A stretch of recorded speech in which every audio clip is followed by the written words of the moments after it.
Hello friends, welcome to Mega Classes. Today I am going to discuss the new topic conversion of solids. Often we come across the situations where a solid is converted from one shape to another. ठीक है, बहुत बार हमें ऐसा करना पड़ता है कि एक सॉलिड हो, हमारे पास एक सॉलिड है, हमें दूसरी शक्ल इसको देनी पड़ती है। ठीक है, कभी कभार ऐसे सिचुएशंस भी आते हैं। तो मान लो यहाँ पे एक स्फीयर है, ठीक है, नॉट हॉलो बट ये एक सॉलिड है, हॉलो नहीं है, इसमें अंदर से भी कुछ आयरन बॉल मान लो मैंने इसको मेल्ट किया, ठीक है, तो ये इसको मैंने बाद में ऐसे सिलेंडर बनाया। ठीक है, तो जाहिर सी बात है अब ये सिलेंडर ये भी अब हॉलो नहीं है। ठीक है, ये भी आयरन सिलेंडर है, ये आयरन स्फीयर है, बॉल है।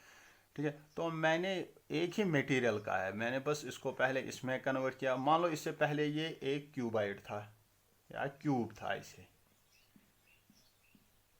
ठीक है, ये भी आयरन का एक क्यूब है। ठीक, तो मैंने इसको मेल्ट करके स्फीयर बनाया, फिर बाद में मैंने इस स्फीयर को मेल्ट करके ये सिलेंडर बनाया। ठीक है, तो इस चीज़ को हम कहते हैं क्या, कन्वर्जन ऑफ सॉलिड्स। तो इन सॉलिड्स को हम शेप कन्वर्ट करते हैं फ्रॉम वन शेप टू। तो इसमें क्या रहता है, बस मेन पॉइंट हमें याद रखना है, इसमें एक फैक्ट क्या रहता है कि वॉल्यूम रिमेन्स कांस्टेंट।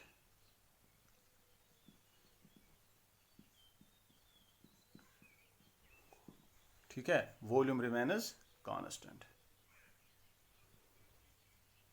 ठीक, तो वॉल्यूम इनका क्या रहता है, कांस्टेंट रहता है। ठीक है, तो बाकी अगर हम सरफेस एरिया की बात करेंगे, सरफेस एरिया कांस्टेंट नहीं है, सरफेस एरिया चेंज होता है, but only one thing is कि वॉल्यूम इसका चेंज रिमेन, मतलब इट रिमेन्स कांस्टेंट। ठीक है, और वॉल्यूम का मतलब क्या है कि अंदर जितना भी ये मटेरियल है ना वो तो वही रहेगा ना, अगर हम इसको चेंज भी करेंगे शक्ल तो मटेरियल वही रहेगा। ठीक है, तो बस हमें इसके बारे में अब जानना है, या हम दूसरी एग्जांपल देंगे। कभी अगर पानी इस जैसे इसमें पानी है, ऐसे एक वेसल है, स्फेरिकल वेसल है, इसमें मैंने पानी भरा है, ठीक है, वाटर है इसमें, तो उस पानी की जो शेप है वो कौन सी है, स्फीयर है। अब यही पानी मैंने सिलेंडर में डाला, बिल्कुल ऐसे, ये सिलेंडर मान लो कि फुल आ गया, तो अब यही वाटर स्फेरिकल शेप में था, अब सिलेंडरिकल शेप में है, तो इस यहाँ पे भी क्या है, कन्वर्जन ऑफ सॉलिड्स। ठीक, तो हम सीधे क्वेश्चन पे जाएंगे और धीरे धीरे वहाँ से भी कॉन्सेप्ट्स को सीखेंगे। ठीक है, तो बस कॉन्सेप्ट इसमें यही है कि हम एक सॉलिड को दूसरे सॉलिड में, जितने भी इसमें क्वेश्चन आएंगे वो बस ऐसे ही आएंगे कि एक सॉलिड को दूसरे सॉलिड में कन्वर्ट करना है, शेप इनकी कन्वर्ट करना है। तो मैंने बस आपको बस इसमें याद रखना है, यही याद रखना है कि वॉल्यूम कांस्टेंट रहता है, वॉल्यूम चेंज नहीं होता है, सरफेस एरिया इनका चेंज हो जाएगा। तो हमें उसकी वो अब सिलेबस में नहीं है, सरफेस एरिया के रिलेटेड क्या उनमें क्या क्या क्या होता है, कौन से फैक्ट्स होते हैं, बट यहाँ पे हम जो वॉल्यूम है बस ये याद रखना है कि ये सेम रहेगा। ठीक है, तो इस क्वेश्चन में क्वेश्चन नंबर 1 हम मैं क्या दिया है, a metallic sphere of radius 4.2 centimetre. एक मेटेलिक स्फीयर है, इसकी रेडियस हम साथ साथ में लिखेंगे, डायमेंशन क्या है, तो ये रेडियस है ये है 4.2। ठीक है, ये 4.2 सेंटीमीटर है। ये क्या बोलते हैं कि is melted and recast into the shape of a cylinder. तो इसको मेल्ट किया है और इसने इसकी शेप क्या, इसने चेंज किया है। तो शेप कौन सी बन गई इसकी, इसको सिलेंडर बनाया उन्होंने, of a cylinder with radius 6 centimetre, और इस सिलेंडर की जो रेडियस है वो है 6 सेंटीमीटर। तो ये सिलेंडर है, तो ये स्फीयर को कन्वर्ट किया किसमें, सिलेंडर में। तो इसी को कहते हैं, क्योंकि इस टॉपिक का नाम ही है कन्वर्जन ऑफ सॉलिड्स। ठीक है, तो इसकी कोई हाइट भी होगी, मान लो ये h है,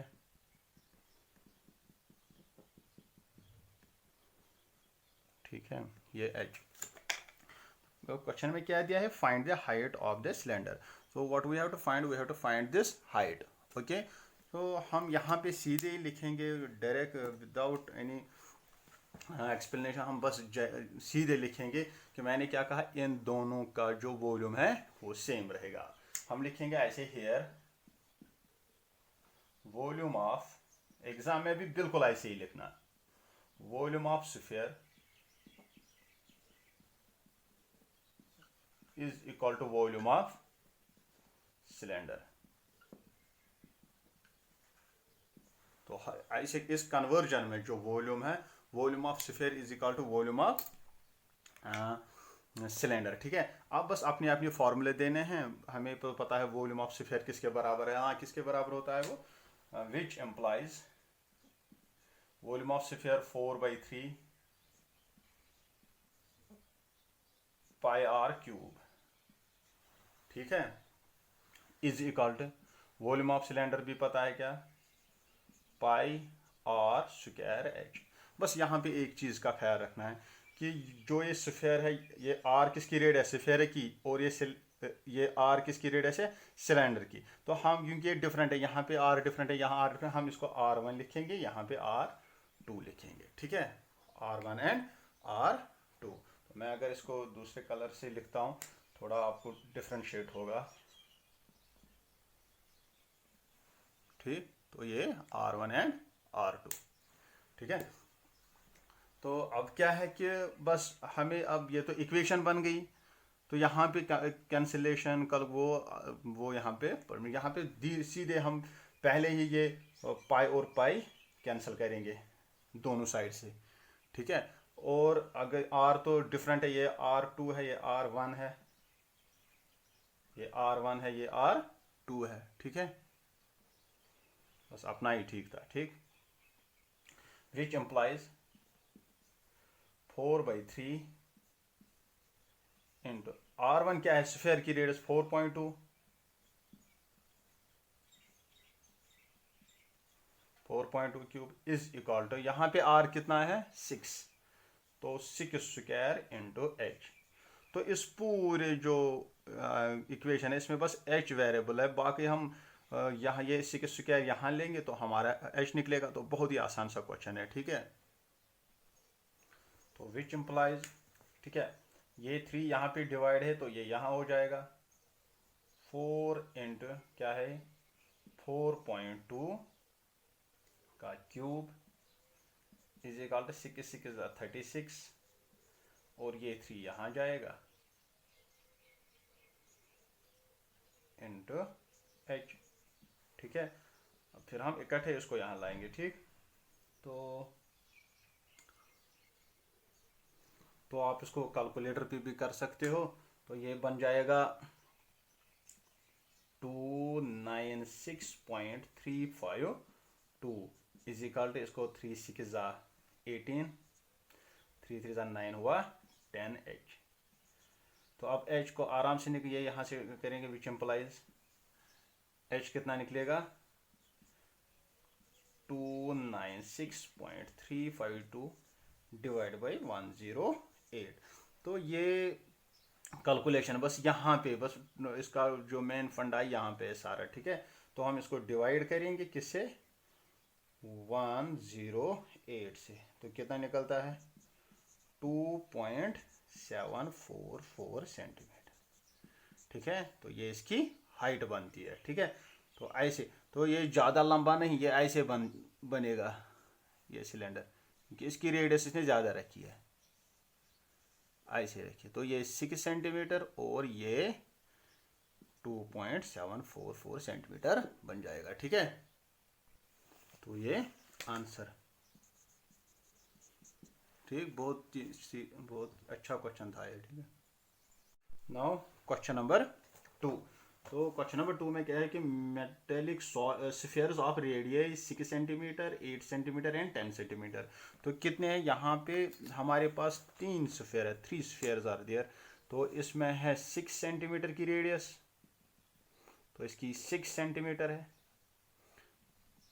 इसकी रेडियस। ठीक है, यहाँ इसकी रेडियस है 8 सेंटीमीटर और इसकी रेडियस है 10 सेंटीमीटर। ठीक है, तो ये मान लो स्फीयर 1, स्फीयर 2 और स्फीयर 3। तो क्या किया है उन्होंने, इसको मेल्ट किया, are melt to form a single solid sphere. तो इनको तीनों को मेल्ट किया है और वहां से क्या एक नया स्फीयर बन गया, ठीक है। तो इसको मेल्ट किया है इन्होंने, एक तीनों को बस एक ही स्फीयर बनाया है। तो हमें क्या इसकी रेडियस निकालनी होगी, ठीक। तो what we have to find the radius. तो रेडियस किसकी निकालनी है, find the radius of the resulting sphere. तो इस स्फीयर की हमें क्या रेडियस निकालनी है, ठीक है। तो क्या किया हमने, इन तीनों को ऐड किया है हमने, ठीक है। तो यहाँ पे भी फैक्ट क्या रहेगा, जितना इन तीनों का वॉल्यूम है वो इस रिजल्टिंग स्फीयर के वॉल्यूम के बराबर होगा, ठीक है। तो हम यहाँ पे लिखेंगे volume of sphere 1 plus volume of sphere 2, यहाँ पे 1 ऐसे लिखना, प्लस वॉल्यूम ऑफ स्फीयर 3। ये तीनों इनका ऐड किसके बराबर होगा, वॉल्यूम ऑफ रिजल्टिंग स्फीयर, ठीक है। तो यहां पे मुझे जगह कम है, आप एक ही लाइन में लिखना है। तो विच इंप्लाइज, ठीक है, हम देखेंगे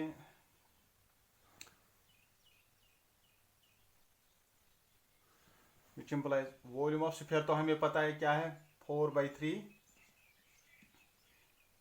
पाई आर क्यूब प्लस इस स्फीयर का 4/3 पाई आर क्यूब प्लस तीसरे स्फीयर का 4/3 पाई आर क्यूब किसके बराबर है, वॉल्यूम ऑफ रिजल्टिंग स्फीयर, इसका भी कितना है 4/3 पाई आर क्यूब। बट यहाँ पे क्या है कि ये तो अलग अलग स्फीयर है, इनकी रेडियस अलग अलग है। तो यहाँ पे R1 में लिख सकता हूँ, यहाँ पे R2 और R3, ये तो इसको मैं R रखूंगा, ठीक है। इसकी रेडियस को मैं R1 लिखता हूँ, ठीक है। R1 यहाँ पे R1, इसकी रेडियस है R2, यहाँ पे R3, ठीक है। तो अब आप देखो कि ये एक इक्वेशन बन गई। हम यहाँ पे 4/3 4/3 4/3 कॉमन निकालेंगे, ठीक है। तो विच एम्प्लाइज 4/3, ठीक है, पाई भी कॉमन निकालेंगे, अंदर क्या बच जाएगा, R1 cube plus R2 cube plus R3 cube, इतना बच जाएगा। इसमें ये तो बाहर निकला, ये ठीक है, कॉमन निकाला हमने। तो यहां से क्या 4/3 पाई आर क्यूब, तो यहां से कैंसिलेशन, ये 4/3 कैंसल, इक्वेशन है, पाई और पाई कैंसल। तो यहाँ बस आर क्यूब किसके बराबर है, R1 cube plus R2 cube plus, तो सीधे ये बस आप याद भी रखना, क्योंकि ऐसे क्वेश्चन ऑब्जेक्टिव टाइप भी आ सकते हैं। तो हमें उस वक्त इतना सारा कुछ नहीं करना है, बस रेडियस पे इनका ध्यान दें कि रेडियस को क्या होता है कि इसका जो रेडियस का क्यूब है वो इन रेडियस के क्यूब इसका सम के बराबर है। तो विच एम्प्लाइज, ठीक है, R1 cube plus R2 cube plus R3 cube किसके बराबर निकला, R क्यूब के, ये रिजल्टिंग है, ठीक है, जो हमें निकालना है। हम इसको कैपिटल R से भी रिप्रेजेंट कर सकते हैं, ठीक है। तो अब जाहिर सी बात है, हमें R1 का भी पता है क्या है, ये 6 प्लस R2 इसकी रेडियस 8 क्यूब प्लस ये R3 ये है 10 cube is equal to R cube, ठीक है। अब बस कैलकुलेटर पे मैं करूंगा, मैं थोड़ा वीडियो पॉज करके कैलकुलेटर पे करता हूँ ये। तो ये बन जाएगा 6 क्यूब का होता है 6 × 6 × 6, तो 216 प्लस, तो ये बन जाएगा 8 × 8 × 8 512, तो ये 1000 is equal to R cube, ठीक है। अब इनको ऐड करेंगे, विच एम्प्लाइज, तो प्लस कितना हुआ ये 8216 ठहरो में, तो ये निकला 1728 is equal to R cube, ठीक है, तो अब देखेंगे ये किसका क्यूब रूट है, ठीक है, हम इसका क्यूब रूट निकालेंगे। तो ये किसका निकलेगा, अगर एग्जाम में कभी ऐसे नहीं आएगा तो आप ऐसे ही सीधे लिखना r is equal to cube root of 1728, यहाँ पे सेंटीमीटर लिखना, तो ऐसे भी आंसर चलेगा, ठीक है। तो अब यहाँ पे अब इसका तो क्यूब 12 निकला, ये तो आसान है, तो मैं ये इस सेटअप के बदले में यहाँ पे ऐसे लिखूंगा विच इम्प्लाइज इस 1728 को मैं लिख सकता हूँ 12 क्यूब। मैंने चेक किया कैलकुलेटर पे, is equal to R cube, और ये क्यूब ये कैंसिल हो जाएगा, which implies R is equal to 12 centimetre. तो ये इसकी जो रेडियस है ये 12 सेंटीमीटर निकल गई, ठीक है। तो ये आंसर है। तो कितना निकला इसकी रेडियस, 12 सेंटीमीटर, ठीक है। तो बहुत ही ऐसे ही बस आसान से, कोई इसमें कैलकुलेशन भी कम है इस एक्सरसाइज में, क्योंकि यहाँ पे कैंसिलेशन बहुत, वो पाई दोनों साइड से कैंसिल होता है, ठीक है।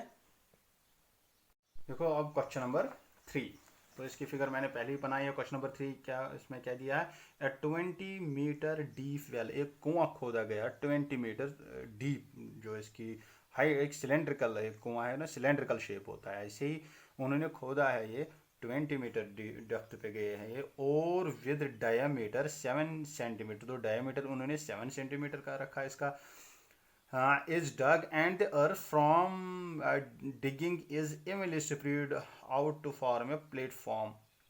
तो यहाँ से जितनी भी मिट्टी उन्होंने मटेरियल बाहर निकाला, तो इस टाइप का इन्होंने प्लेटफॉर्म तैयार किया, और इस प्लेटफॉर्म की जो है डायमेंशंस है वो है 22 मीटर इनकी लेंथ, और ब्रेडथ है इसकी 14 मीटर्स में, और इसमें ये क्यूबाइडिकल शेप बन गया, ठीक है। ये सिलेंड्रिकल के लिए अंदर से फिट बैठी थी ये जो इसका मटेरियल है अंदर मिट्टी, तो ये बाहर निकाला उन्होंने, और इस क्यूबाइडिकल शेप में उन्होंने एक प्लेटफॉर्म बनाया है बिल्कुल इसकी ये, और हाइट है इसकी ये, हमें हाइट पता नहीं है, बस we have to find the height of this platform, ठीक है। तो यहाँ पे भी अगर आप देखोगे ये एक ज़मीन है, इसमें से एक सिलेंड्रिकल पोर्शन उन्होंने बस डिग किया है, और वो सिलेंड्रिकल शेप जो अर्थ अंदर से थी, अंडर मटेरियल था, वो उन्होंने बाहर निकाला, और इस तरीके का एक प्लेटफॉर्म उन्होंने क्रिएट किया है।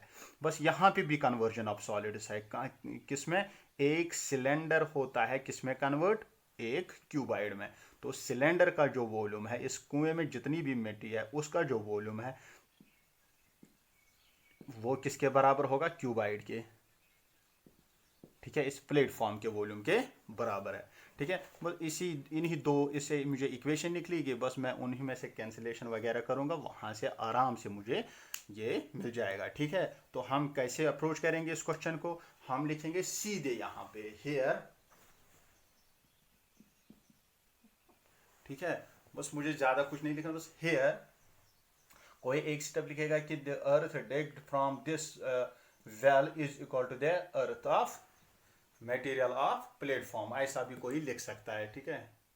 कि मुझे तो यहाँ पे प्रॉब्लम सॉल्व, मैं यहाँ पे सीधे लिखूंगा हेयर वॉल्यूम ऑफ सिलेंडर, ठीक है, या volume of platform cylinder is equal to volume of क्या, प्लेटफॉर्म क्यूबाइड, ठीक है। तो विच एम्प्लाइज, अब मैं अपनी अपनी फॉर्मूला दूंगा, सिलेंडर की क्या होती है, pi r square h is equal to cuboid के क्या होता है, length into breadth into height. तो विच एम्प्लाइज, बस अपना अपना वैल्यू देना है। अब पाई को देंगे 22/7, इसमें क्वेश्चन में मत कुछ दिया है 3.14, फिर हमारे पास नहीं, इसमें पाई के बारे में कुछ ना, हम 22/7 ही लेंगे। 22/7 इंटू रेडियस क्या है इसकी 7/2, 7/2 का होल स्क्वायर, क्यों, क्योंकि यहाँ पे 7 है, तो रेडियस बन जाएगी यहाँ से यहाँ तक 7/2, ठीक है। हाइट क्या है 20 इज इक्वल टू लेंथ कितनी है यहाँ पे 22 इंटू ब्रेड्थ 14 इंटू हाइट। बस यहाँ छोटा सा हम लिखेंगे क्या, because diameter radius is equal to diameter by 2 is equal to 7/2 metres में है ये, ठीक है। तो सारे मीटर्स में है ये। तो कभी कभार क्या क्वेश्चन में आता है यहाँ पे मीटर्स में, वहाँ पे फीट्स में या सेंटीमीटर्स में, तो वहाँ पे वो डायमेंशन का वो कन्वर्जन आप पहले करो, बाद में आप क्वेश्चन को अप्रोच करना है, ठीक है। तो यहाँ पे क्या लिखूंगा मैं, यहाँ पे थोड़ा कैलकुलेशन आसान सी है। 22/7 इंटू ये क्या हुआ 7/2 इंटू 7/2, मैं अलग अलग लिखूंगा, इंटू 20 इज इक्वल टू, ठीक है। तो यहाँ इसको मल्टीपल करेंगे, देखते हैं कितना आएगा। 22 इंटू क्या है 14, तो 308 आ जाएगा h, ठीक है। तो अब यहाँ से ये 7 और ये 7 कैंसिल, ठीक है। ये 2 और ये 2 वहाँ पे 11 बच जाएगा, ये 2 और यहाँ पे 10 बच जाएगा, ठीक है। तो कितना निकला हमें, 11 7 का कुछ 77 हुआ, और इंटू 10 तो हुआ 710 is equal to 308 into h। अब h का वैल्यू सिंपल सा है, h is equal to 770 divide by 308, तो कितना हुआ 770, मैं इस पे करता हूँ 770 डिवाइड बाई क्या हुआ 308, तो 2.5 निकला मुझे, 2.5, ये क्या है मगर मीटर्स में। तो आंसर खुद ही चेक करना, ठीक है। नाउ क्वेश्चन नंबर 4, तो बहुत ही अच्छा क्वेश्चन है ये। यहाँ इस क्वेश्चन में क्या दिया है, मैं पढ़ूंगा पहले क्वेश्चन फिर आपको समझाऊंगा। A well of diameter 3 meter is dug 14 meter deep.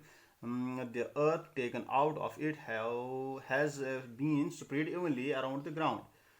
It in the shape of circular ring of width 4 meter to form an embankment. Find the height of the embankment.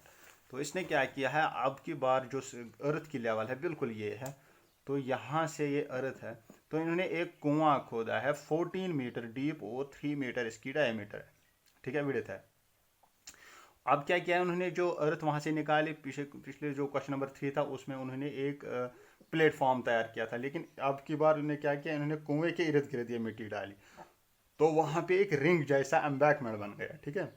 बिल्कुल ऐसे अगर हम साइड से देखेंगे ऐसे, ठीक है, बिल्कुल सर्क्युलर यूनिफॉर्म एक रिंग बनाया उन्होंने। तो यहाँ से तो कुआं ही है, वेल है यहाँ से अंदर से, ठीक है। तो अगर हम टॉप व्यू देखेंगे तो ये वेल है, ये कुआं है, और कुएं के बाहर बाहर बाहर बाहर जो है ये मिट्टी है। तो यहाँ पे भी अगर हम देखेंगे कि जो वॉल्यूम हमें क्या, और इस एम्बैकमेंट का जो विड्थ है वो 4 मीटर्स दिया है इसने। तो what we have to find the height of this embankment, इस चीज़ की हमें हाइट निकाली। बहुत ही अच्छा क्वेश्चन है, एग्जाम में आ सकते हैं ऐसे क्वेश्चन, ठीक है। तो कॉन्सेप्चुअली बहुत ही अच्छा क्वेश्चन है, क्योंकि हमने रिंग के बारे में भी नहीं पढ़ा है, रिंग का वॉल्यूम कैसे निकालते हैं। यहाँ पे अगर हम देखेंगे वॉल्यूम ऑफ सिलेंडर, जो वेल का जो जितना भी अर्थ है, volume of cylinder is equal to volume of this embankment, ठीक है। अब हम देखेंगे पहले कि ये एम्बैकमेंट जो ऊपर इसमें बना है, तो ये रिंग टाइप का बना है, इस रिंग का वॉल्यूम हम कैसे निकाल सकते हैं, ठीक है। पहले ये रिंग का कॉन्सेप्ट ऐसे है, देखो बेटा, अगर हमारे पास एक, लेकिन ध्यान से देखना, ठीक है, हमारे पास एक ऐसे एक सिलेंडर है, ठीक है, ऐसे एक सिलेंडर है, सॉरी ये अच्छा नहीं बन गया, ठीक है। तो अंदर से क्या है, इसके अंदर से और एक छोटा सा होल किया मैंने, एक सिलेंड्रिकल ऐसे, तो यहाँ से ऐसे ज्वाइन किया, यहाँ से ऐसे ज्वाइन किया, ठीक है। तो क्या बन गया, ये एक रिंग टाइप का बन गया, अंदर से इसमें खोखला है, ठीक है, होल है ऐसे, तो यहाँ पे सॉलिड है, तो ये एक रिंग बन गया। अब इस रिंग का वॉल्यूम क्या है, एक्सेप्ट दिस इनर, तो हम पहले इस सारे सिलेंडर का वॉल्यूम निकालेंगे, और फिर इस अंदर वाले सिलेंडर का, छोटे वाले सिलेंडर का वॉल्यूम निकालेंगे, सारे का हम माइनस करेंगे ये, तो हमारे पास क्या रिंग का वॉल्यूम निकलेगा, जो बाहर बाहर है ये वाला, ठीक है। तो पहले हम पूरे का वॉल्यूम निकालेंगे, ठीक है, तो फिर अंदर का वॉल्यूम माइनस करेंगे तो निकलेगा ये रिंग का वॉल्यूम। तो पूरे का वॉल्यूम क्या है, ये भी सिलेंडर वो भी सिलेंडर, तो इसकी सिलेंडर की वॉल्यूम, सिलेंडर का वॉल्यूम क्या है, पाई आर स्क्वायर एच, तो इसका रेडियस मगर ये है, इसको मैं रखूंगा R1, तो pi r square R1 square minus, तो अंदर का है पाई आर स्क्वायर एच, तो वो छोटा वाला R है R2, और हाइट दोनों की सेम है, तो पाई आर ऐसे में पाई कॉमन रखूंगा, ठीक है, और एच भी कॉमन रखूंगा, तो अंदर क्या रहेगा R1 square minus R2 square, ऐसे रहेगा। या हम ऐसे भी लिख सकते हैं इसको, हम पाई पहले बाहर निकालेंगे और h यहाँ से निकालेंगे, यहाँ पे R1 square minus R2 square, तो पाई आर वहाँ पे होता है पाई R स्क्वायर h, यहाँ पे pi R1 square minus R2 square h। मैंने पाई और h बाहर निकाला कॉमन, एक इस साइड से रखा एक इस साइड से, तो क्यों, क्योंकि ये इससे मतलब मिलती जुलती है। फिर वहाँ पे होता है पाई R स्क्वायर h, यहाँ पे pi R1 square minus R2 square h। तो R1 तो इनर बड़ा वाला रेडियस होता है, R2 छोटा वाला रेडियस होता है। तो ये याद रखना है क्या, पाई R1 square minus R2 square h। ठीक है, ये अब स्क्रीन में नहीं आया तो हम यहाँ पे सीधे लिखेंगे। ठीक है, साथ साथ में हम साइड में फिर निकाल के रखेंगे कि क्या रेडियस क्या है। देखो अगर इसकी डायमीटर है 3 तो रेडियस कितनी बन जाएगी, तो यहाँ पे मैं सीधे बनाऊंगा रेडियस कितनी बन जाएगी, तो इसकी रेडियस है 3/2। ये आप साफ साफ कापी पे दूसरे पेन के कलर से बनाओगे। ठीक है, तो ये रेडियस है क्या है 3 पॉइंट, पहले मैं यहाँ पे साफ करके रखता हूँ क्योंकि दिखता नहीं है, 3/2 सेंटीमीटर से। ठीक है, ये यहाँ से यहाँ तक है। ठीक, तो अब मैं क्या कहूँगा, यहाँ पे मैं देखूंगा hair,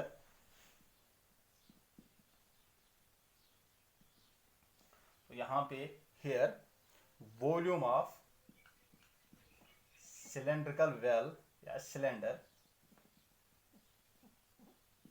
is equal to volume of embankment. ठीक है, is equal to volume of,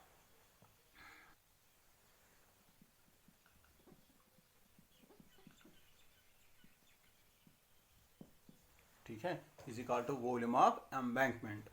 तो एम्बैंकमेंट एक रिंग होता है। ठीक है, इसको ब्रैकेट में आप लिखना ऐसे, यहाँ पे अंदर से रिंग, तो इसको रिंग रखना आप, विच इम्प्लाइज, यहाँ पे एक स्टेप है बस, फिर कैलकुलेशन ही कैलकुलेशन।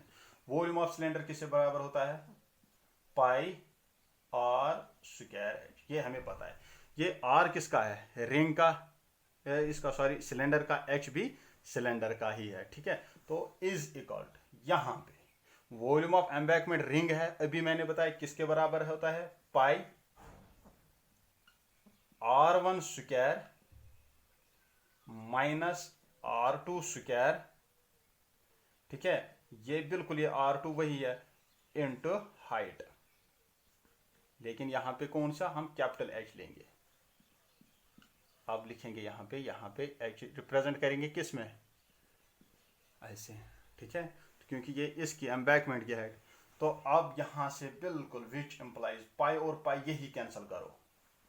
ठीक है, तो R² R ये किसका है, सिलेंडर का, कितना है, R है 3/2, 3/2 का होल स्क्वायर इनटू हाइट कितनी है 14, is equal to R1 square कितना है, R1। अब यहां पे कॉन्सेप्ट है, बहुत ही इंपॉर्टेंट पॉइंट है। R1 है यहां से यहां तक, ये इसको लिखना आप R1 अंदर से, तो ये कितना है, एक, ये 4 यहां से आप मान लो R1 है।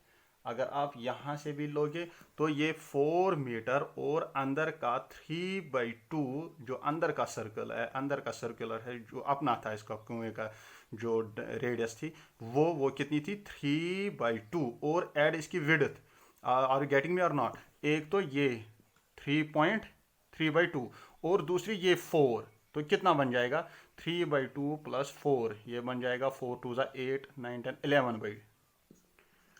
ठीक है, तो यहां बन जाएगा ये 11/2 का स्क्वायर माइनस ये कितना बन जाएगा, R2 तो अपना ही है, R2 ये है, ये अपना ही है, क्या है 3/2 का स्क्वायर। ठीक है, तो अब यहां से बाहर मल्टीप्लाई बाय H। ठीक है, बट यहां पे लिखना where R1 is equal to 3/2 plus 4 is equal to 11/2, ये अब यहाँ पे लिखना है। ठीक है, तो ये R और ये R आप ऐसे ही लिख सकते हो, क्योंकि ये सेम है, ये आर जो सिलेंडर का और जो दूसरी रेड ये तो सेम ही है, ये आप आर ही लिख सकते हो, ठीक है। तो यहाँ पे अब मैं इस एच को मुझे निकालना है, बाकी सारा निकला, बस यही पे बस इंपॉर्टेंस थी। तो यहाँ पे मैं क्या कैसे आप कैलकुलेट करूँगा, 3 3 ज़ा 9, या ऐसे 9 डिवाइड बाई 2 2 ज़ा 4, ठीक है, या 2 इंटू 2 ऐसे ही लिखेंगे इंटू 14 इज इक्वल टू, तो यहाँ पे कैलकुलेशन, यहाँ पे 2 और ये 2 7 ज़ा, ये कैंसिल हो जाएगा, ठीक है। तो इज इक्वल टू क्या, यहाँ पे 11 स्क्वायर और 11/2 का होल स्क्वायर, मैं ये इनको सारा मैं ये कैलकुलेटर पे सॉल्व करता हूँ, ठीक है। या मैं ऐसे भी लिख सकता हूँ 11/2 5.5 हो गया स्क्वायर, माइनस 3/2 1.5 स्क्वायर हो गया, ठीक है। और इंटू क्या है एच, कैपिटल एच, ये यहाँ ये वायर है ना, ये इसके साथ लिखना आप, ठीक है। और अब क्या है, यहाँ पे ए स्क्वायर माइनस बी स्क्वायर, अगर किसी के पास कैलकुलेटर भी नहीं होगा वो ऐसे भी ए स्क्वायर ए प्लस बी इंटू ए माइनस बी, आप देखो वो कैसे निकलेगा, ए प्लस बी 5.5 प्लस 1.5 इंटू ए माइनस बी, ठीक है। फॉर्मूला ए स्क्वायर माइनस बी स्क्वायर, ए प्लस बी इंटू ए माइनस बी। तो ये कितना हुआ 5 6 और 7 इंटू ये कितना हुआ, इसमें 4 हुआ ये शायद, हाँ 4, तो ये 28 हो गया, ठीक है। ओवरऑल में ये 28 हो गया, तो ये कितना बन जाएगा, ठीक है। तो ये 9 7 ज़ा 63 divide by 2 is equal to, ये कितना बन जाएगा 28, ये सारा इंटू एच, ठीक है। अब एच का वैल्यू निकालेंगे, which implies H is equal to, ये क्या है 63 डिवाइड बाई 2, और ये यहाँ पे 28 था, ये यहाँ पे मल्टीपल हो जाएगा 28, ठीक है। तो which implies H is equal to 63 divide by 56, ठीक है। तो यहाँ पे 63 डिवाइड बाई 56, तो ये निकलेगा विच इज इक्वल टू 1.125, ये क्या थी हाइट, किसमें मीटर्स में, तो ये आंसर निकला। बहुत ही अच्छा क्वेश्चन है, बट यहाँ पे इसको आप यहाँ पे बहुत ही, अगर आप कोई यहाँ पे ना, यहाँ पे मैं एक स्टार रखता हूँ, ठीक है। यहाँ पे कोई अगर मैं यहाँ से रब करूँगा तो यहाँ पे आप और एक स्टेप ऐड कर सकते हो, दैट मीन्स कि आप लिख सकते हो हेयर वॉल्यूम ऑफ सिलेंडर, आप लिखो वॉल्यूम, या ऐसे कोई लिखेगा वॉल्यूम ऑफ सिलेंडर, वो कितना होता है pi r square h is equal to, यहाँ पे pi R1 square h minus pi R2 square h, फिर यहाँ से वो निकाल सकता है पाई और एच कॉमन निकाल सकता है, यहाँ पे R1 square minus R2 square, but मैंने सीधे ही फार्मूला ऐसे बनाई, ठीक है। तो ये रिंग का कॉन्सेप्ट है, ठीक है, तो आप इसको कर लें, ठीक है। तो होप कि आप आपने इसका अंडरस्टैंड किया होगा, क्योंकि अगर हम वो पूरा डिटेल हिस्ट्री, तो ये बहुत 3-4 पेज पे बन जाएगा, ठीक है। तो ऐसे बस एग्ज़ाम में भी टाइम रिड्यूस होता है और अच्छा दिखने में भी अच्छा लगता है, ठीक है। तो थैंक यू ऑल।